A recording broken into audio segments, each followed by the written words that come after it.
What's good, YouTube?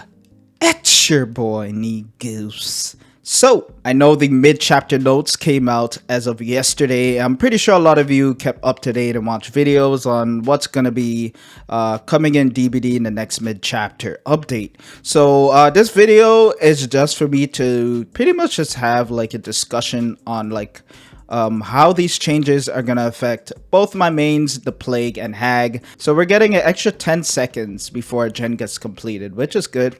It's just going to prevent the rate in which generators get completed. Pretty good, I think, for HAG specifically. Sometimes like in the beginning of their matches, by the time you set up your web, you hear like 2 to 3 gens go off. So just that extra 10 seconds might kind of delay that a little bit. Maybe we'll see like 1 to 2 gens go off. So yeah, it's a good change overall. Next, we're going to be getting a mini pop goes the weasel when we smack a generator. So smacking generators now are going to be more impactful. Okay, so you're not really going to be wasting your time smacking gens. Now your smacks are going to be regressing generators by 2.5%. So I feel this is going to kind of benefit Plague a lot, because say for example, if you go to a generator and you see a survivor working on that gen and the survivor's healthy, they're most likely gonna shift W, try to get as much distance away from you. So what you could do is just smack the gen, puke on it, and yeah, it's gonna regress by 2.5%. The survivor now has to make a decision if they want to hop on the gen, get infected, or just watch a generator regress. So this is honestly a good change. I like that. So let's get into what I feel is probably the more important stuff. So we got some general killer improvements. Breaking walls, pallets, and being able to smack generators 10% faster is pretty good. It's pretty much like a mini brutal strength. Yeah, so you're not going to be wasting that much time doing these actions anymore, which is good. So like just those extra seconds can add up, you know, throughout the match, and it can actually be quite impactful. So I'm glad they kind of changed that. I think playing killer now is going to feel a lot more smoother in general. So that's a really good change. But what I feel is the biggest change throughout all of these is having 10% less cooldown on your successful basic attacks. So I feel some killers are going to benefit a lot out of this, specifically HAG, because HAG is one of the very few killers where like sometimes when you're in the cooldown animation after you hit a survivor, it can kind of suck if that survivor you hit runs to a trap and you're not able to teleport there because you're still stuck in your cooldown animation. So pretty much you're going to get a 10% cooldown after your basic hit. So this is pretty much like 2 stacks of save the best for last. I'm pretty sure that's how it works, right? So for those of you who watch my older videos, you guys know that I love save the best for last on HAG, and it can really create some crazy value, especially with what I just explained, like being able to hit a survivor, and because you'll have less cooldown, most likely if they trigger a trap, you'll have enough time to get out of the end lag out of your hit and teleport and get an insta down on the survivor. So I feel this is pretty good for HAG. So she's gonna have a built-in 2 stacks of save the best, and if you want to bring in save the best as well, if you have 8 stacks plus with this, that's pretty much 10 stacks of save the best, which I think is gonna be crazy for HAG, especially if you're getting a lot of hook pressure. Okay, how this is going to be beneficial on Plague, I don't know, because majority of the time survivors are broken, so I don't think it's gonna be very impactful on her specifically, but I guess we will have to see. I can't wait to test it out and see how well it's gonna apply both to HAG and Plague. But I feel like the successful basic attack cooldown by 10% is a huge change, not just for these killers. I feel like for example, like Death Slinger is gonna be really good with this, because you'll be able to quickly M1 a killer, recover faster, and possibly get the shot on the survivor before they could get to like a problematic area and pretty much loop you there. So yeah, cooldown This is very good. I'm really excited about this. Another good change, you know, when you hit a survivor, they gain a speed boost, but now they're going to pretty much decrease that by 10%. So survivors aren't going to get as much distance on you in chase. I don't think HAG is really going to benefit from this that much. Maybe it'll take them a bit less time to run to a trap before you could teleport there. I don't know. I guess we have to see. I'm gonna really like look into these things when I'm playing HAG with these new changes, but I feel that it might be helpful, honestly, in certain situations. But this is going to make Plague, I feel, especially if she has Corrupt Purge, very scary to go against. Because Plague recently got a buff where she doesn't really get slowed down when she pukes. So you're always right behind survivors after you send a stream of Corrupt Purge puke at them. And the fact they're getting less distance on you is going to make it much more easier to get downs with your Corrupt Purge. So if you hit them with one stream of Corrupt Purge, they're not going to be able to possibly get to a problematic tile like a Jungle Gym, Killer Shack. Like, it's just going to decrease the chances of that happening. Yeah, I feel like these changes are gonna improve killers a lot. I'm really hyped for this one. But yeah, I feel this speed boost change is gonna really buff Plague when she has Corrupt Purge specifically. Because you have 10% less cooldown after your basic hit, you're gonna be able to recover faster and consistently stay behind the survivor. The survivor is gonna have less distance on you when you hit them. So you're going to be staying behind survivors quite consistently with the majority of killers. And next, let's talk about Bloodlust. So Bloodlust got a slight buff. Bloodlust is typically there for killers, I'll say majority M1 killers, because they do suffer sometimes getting downs, especially at really strong tiles where they have no anti-loop. Plague is definitely one of them if you don't have your Corrupt Purge. So say, yeah, majority of your matches sometimes, if you don't have access to Corrupt Purge, you're pretty much just a basic M1 killer with really good tracking. But like Bloodlust is gonna help a lot. So pretty much you get Bloodlust tier 2 5 seconds faster, and you get Bloodlust tier 3 5 seconds faster. Okay, so before tier 2 was 30 seconds and tier 3 was 45. Now it's 25 and 35. So you get Bloodlust faster. So this will, sometimes you don't really have to break pallets. You could just Bloodlust it and you won't waste that much time. You'll still waste time doing it, but you won't waste that much time. You know what I mean? So pretty good change for M1 killers. So let's talk about this real quick. I don't want to spend too long on it, but I know my HAG players are going to be a little scared of borrow time being base kit. I don't think it's going to be a big deal because as of right now, a lot of survivors do use borrow time in general. And I rarely ever like care if the survivor doing the unhooking has borrow time, because all I care about is a trade for trade situation.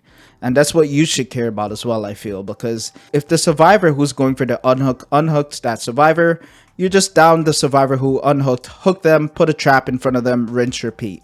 You know, the only time like borrow time can be issues if they're like body blocking and whatnot, but like I don't feel it's gonna be a huge problem, to be honest. As long as you are putting survivors in a trade for trade situation, you should be good, honestly. Yeah, for Plague it can be a problem. Like sometimes, like if you shoot your Corrupt Purge, you'll be able to hit the unhooker and the person being unhooked, but they will possibly, yeah, because they have built-in borrow time, they're automatically going to get borrowed time.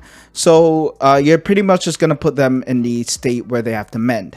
Okay, and they're also going to get a 7% haste status effect plus the speed boost from when you hit them. So yeah, they're going to be able to really quickly escape you in those type of situations. But yeah, honestly, still, I don't think it's a crazy big deal. Let's get into the perks, guys. To be honest, guys, the only time I ever use this perk is when I want blood points. I rarely ever use this perk unless I'm doing like a meme build where I want like aura reading stuff. They removed getting blood points from barbecue. So all you really get now is the extra aura reading, which I feel maybe they should have just, since they're taking away the blood points, maybe they could have increased the duration of the aura reading by like an extra like 2 seconds or something, just to make up for it. But I guess it just overall didn't want the blood points in it. I guess that was what they were just going for with this perk. But yeah, I rarely ever use this perk on Plague or HAG, so I'm not really bothered by this change, to be honest. So yeah, Hex Ruin caught a really big nerf.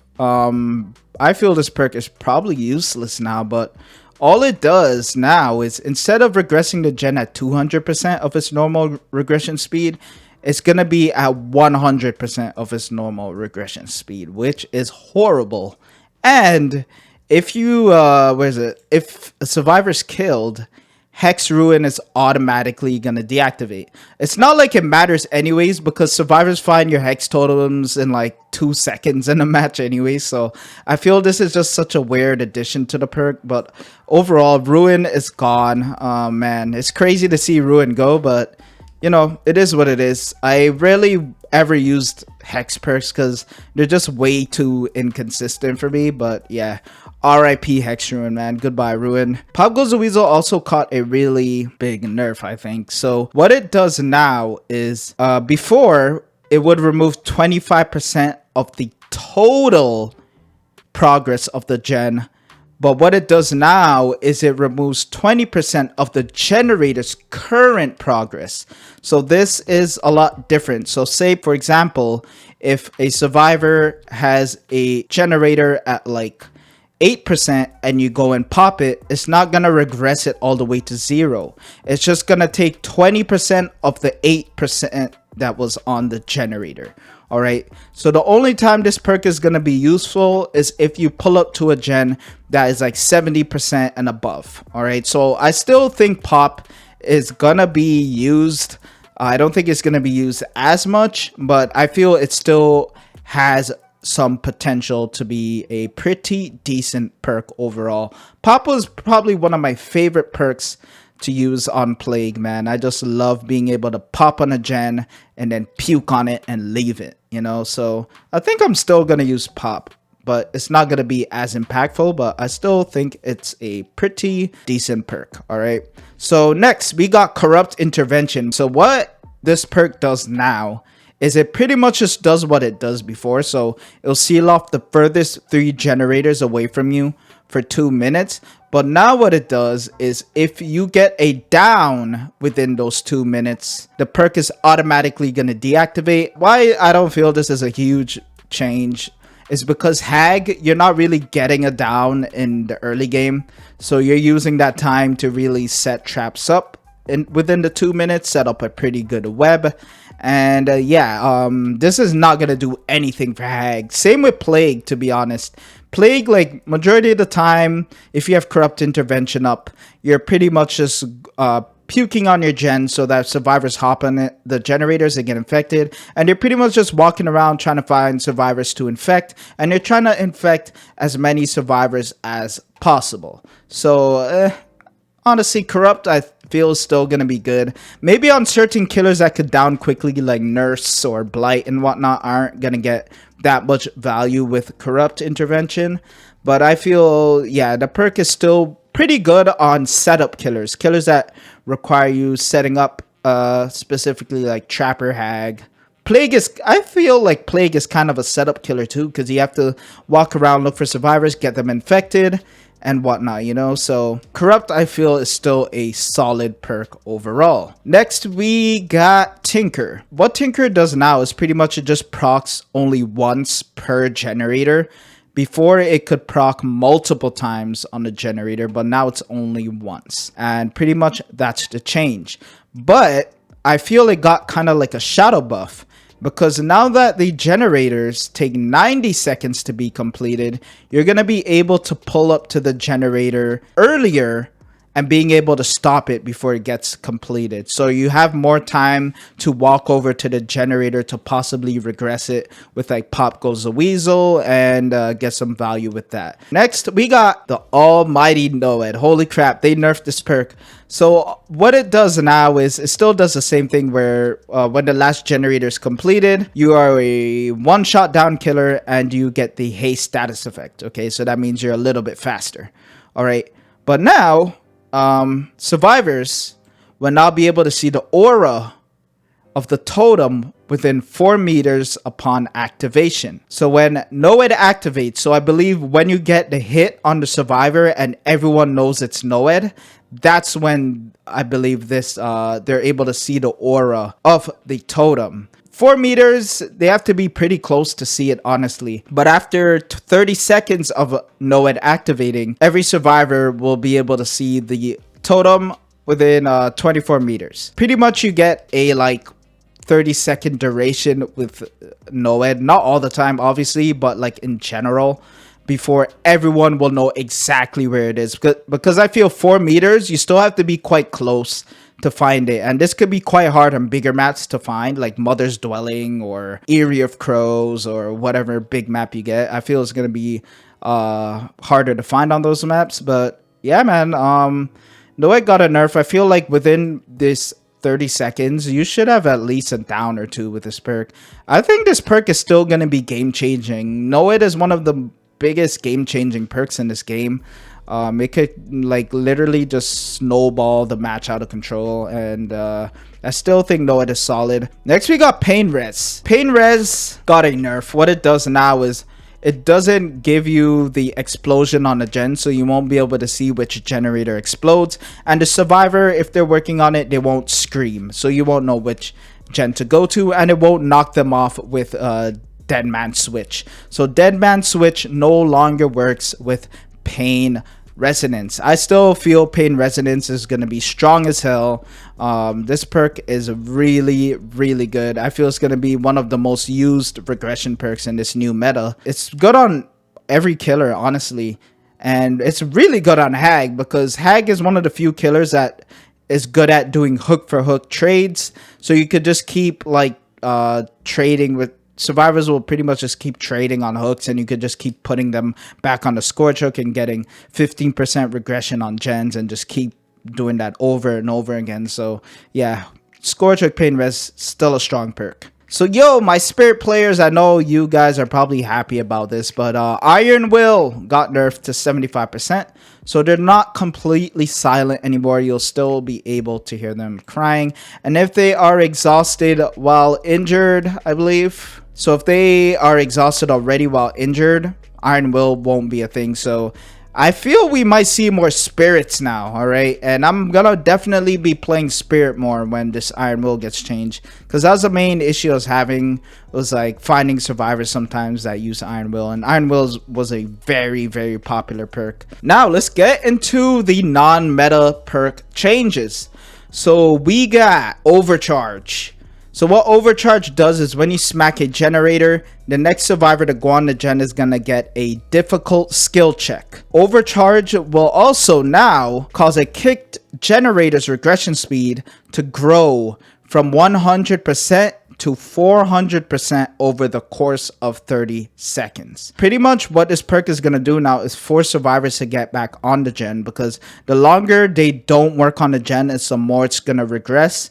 And if they do get back on the gen, they're going to be faced with a difficult skill check. That part is not really a big deal, because a lot of survivors, good survivors, won't fail skill checks. So yeah, I think this perk is going to be good when paired up with other generator smacking perks like Pop Goes the Weasel or Call of Brine. I think with this, like Call of Brine gives you 200% of its normal regression speed regression on a gen. So if you smack a gen with Brine and this over time, the gen is going to be like regressing like crazy, I feel. So Overcharge I think is going to be solid on Plague, because she could do the good old smack and puke on gens, and if the survivor doesn't want to get back on the gen, they're just going to have to watch it regress with this.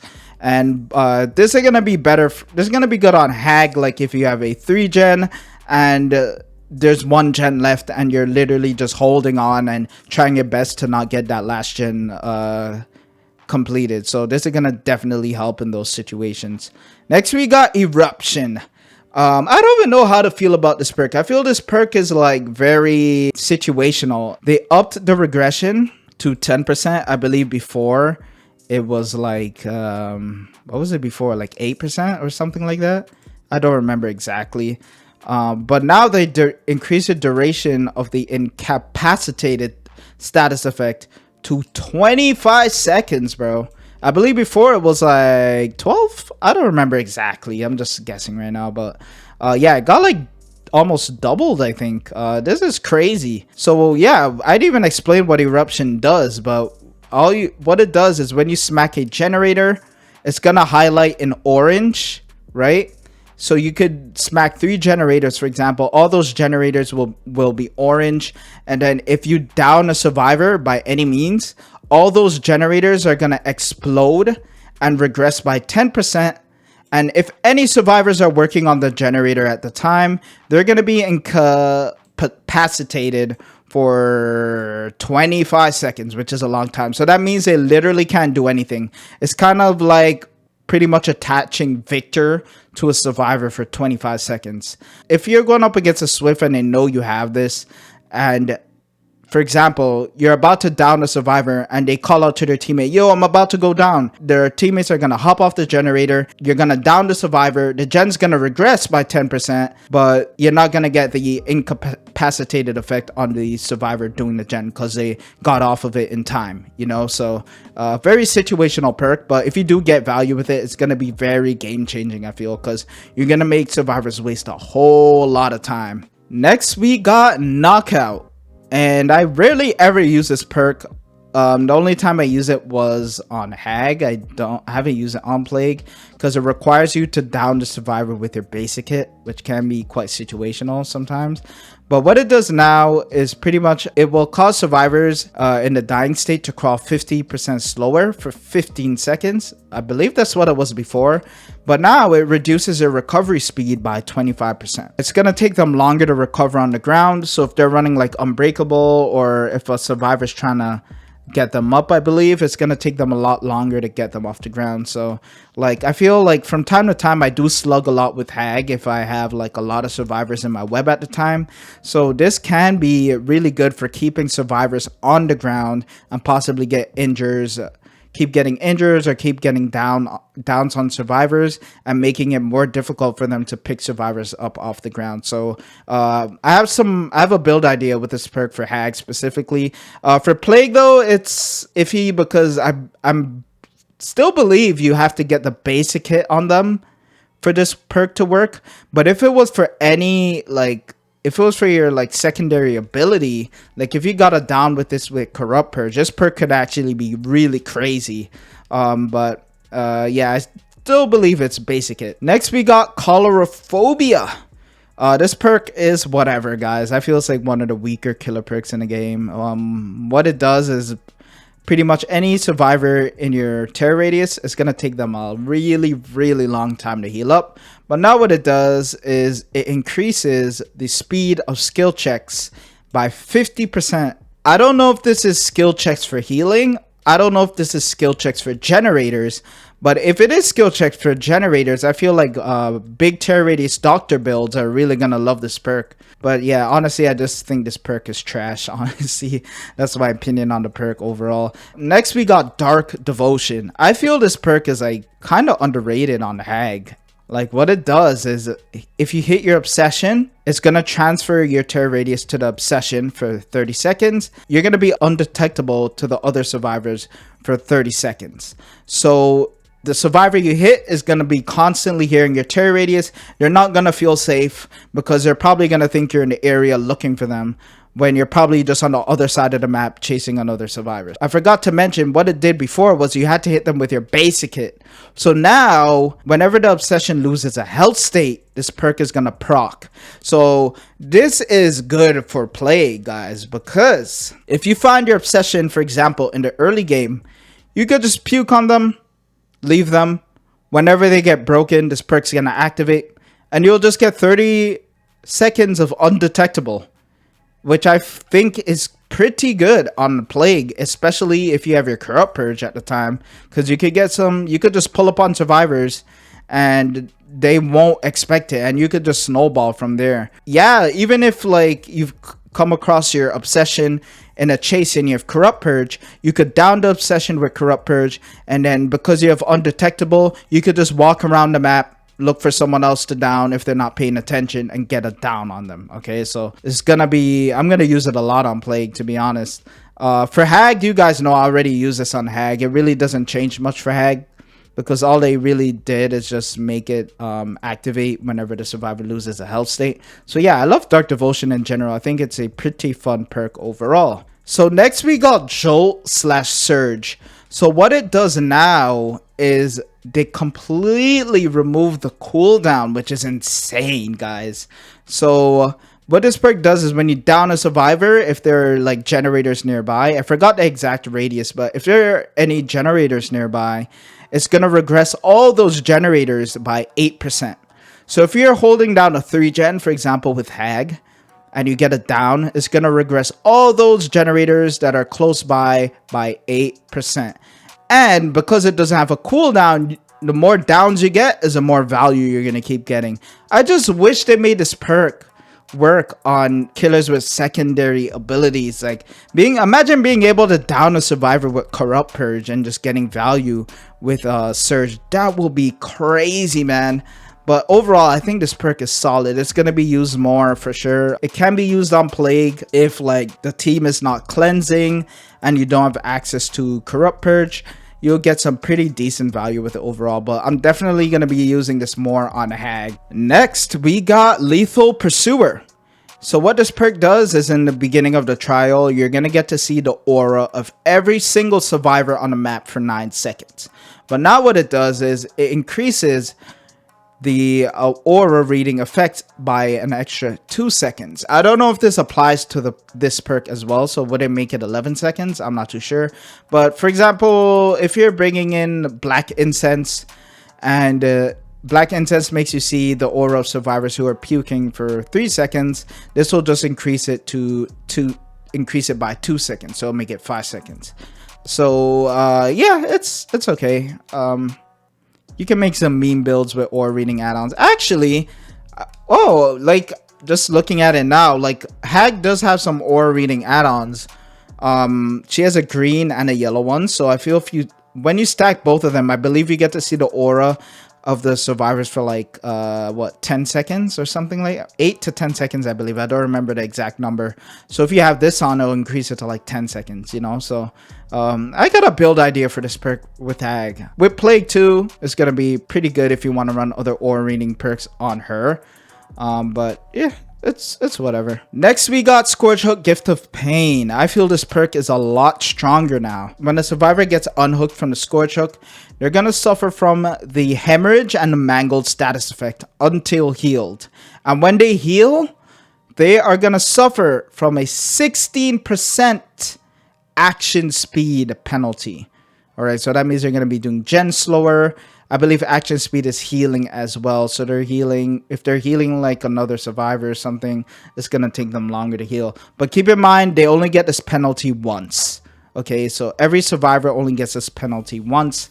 But I still feel this perk is going to be pretty good. Yeah, you could run this perk is going to be useless on Plague because if everyone's injured from your sickness, they won't be able to heal, right? So for HAG, you could like, I have an idea right now. You could run like a forever HAG build with this and like Thana, right? And make survivors take really long to do gens. And speaking of Thana, we got Thanophobia right here. I'm actually surprised they buffed Thana. I thought they were going to nerf this perk, to be honest. Really hyped about this because, you know, Thana on Plague. I feel Thana on Plague is really good in my opinion. So what it does now is for every injured survivors are going to get a 5.5% penalty when sabotaging hooks, cleansing totems, and doing generators. So if you have 4 people injured, they're going to suffer a total of 22% when doing those actions, okay? You might not think 2% is a big deal, But keep in mind, guys, generators now take 90 seconds to be completed. If you have 4 stacks, gens are gonna be moving slow for survivors because it's gonna take them 90 seconds to complete it. And if you have everyone injured, man, it's gonna be a boring time for them. What I love about this perk specifically is that I don't hear a lot of people talk about it, but it gives you time to get to generators before a survivor can complete it. I know everyone has been in this situation where you're going to a gen that you know is like 80% or 90%, and by the time you get there, the survivors commit to the generator, they get it completed, and possibly that could be the last gen, and that starts the end game. You know, this will just give you that extra time to possibly get to a generator and smack it with Pop Goes a Weasel, or possibly give you enough time to walk to a Scourge Hook, put the survivor on the Scourge Hook, and before they had that little bit of time to complete the gen, boom, they get Scourge Hook, and you're able to delay the game even more. This is why I like Thana, man. Thana is really good on Plague. HAG, you have to make a build that kind of revolves around the perk, so maybe bring in like Sloppy Butcher, even Gift of Pain, you know. So yeah, I'm really happy Thana got a buff. And for the last perk change, we got Scourge Hook Monster Shrine. This perk was not a Scourge Hook before, guys, and this was by far one of the worst killer perks in the game, I feel. But what it does now, it's actually insane. This perk will now convert all basement hooks to Scourge Hooks. Additionally, Scourge Hooks will now grant 20% faster entity progression. So when I hear basement, the first thing that comes to me is obviously HAG, right? Because HAG and basement is crazy good. So I have already basement build ideas with this perk. So you're going to be guaranteed 4 Scourge Hooks in the basement. So if you get survivors in the basement, if you bring in any other Scourge Hook perks, you're going to be getting a whole lot of value with Scourge Hooks in the basement. So if you keep, for example, if you're running like Pain Resonance and you keep hooking survivors in the basement, you're going to be getting a whole lot of value with it. The 20% faster entity progression on any Scourge Hook. I thought before that this only worked with the basement Scourge Hook, but this is any Scourge Hook. Keep in mind, guys, you do have to stay 24 meters away in order for this effect to activate. But what's good is that when survivors are playing against HAG, they know to crouch to the hook and kind of crouch away. But them crouching to the hook is going to make them waste even more time, you know. So like, say for example, if you hook someone in your web and you're pressuring other survivors, if they take too long to rescue that survivor on the hook, the entity is going to be eating away at their progression on the hook, and they could possibly go into second stage or possibly end up dying on hook if they're being occupied too much of you, like teleporting to them, hitting them and whatnot, you know. So bro, I think Monster Shrine is going to be pretty good on HAG, honestly. For Plague, I don't know what you'll really get out of it, because if survivors are fast with the unhooks, you're not really going to get value with it. But with HAG, you know, survivors have to crouch to the hook, which will take some time. That's it for my opinion on these perk changes overall. I believe the PTB is next week, so be on the lookout for a live stream and some gameplay on, I believe it's Monday that the PTB is on, Monday or Tuesday, I'm not too sure. But thank you guys so much for watching. I will see you in the next one.